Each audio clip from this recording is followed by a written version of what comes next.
Our world is facing a critical challenge: overpopulation. As of 15th November 2022, global population grew from 7 to 8 billion in just 12 years. That is 1 billion growth in 12 years.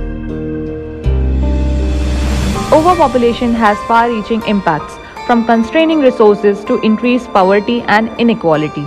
Amount of food which our earth can provide is limited.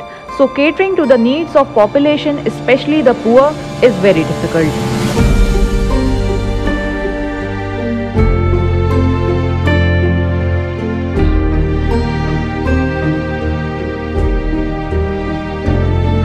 Food which the rich is wasting and the poor is struggling for is because our earth cannot produce enough without discriminately exploiting it. These activities leads to pollution, deforestation, extinction of species, to name some. But there is hope. Innovators around the world are working on solutions to address this pressing issue. We are making specialized efforts at directly conserving the various magnificent species of plants and animals which are victim of our actions. Our researchers are developing chemicals to help in one manner.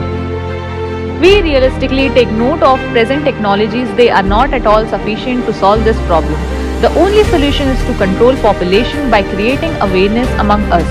We have to educate youth since beginning about the bad effects of our population and understand that before creating new life which will suffer in the world, instead make the world a better place.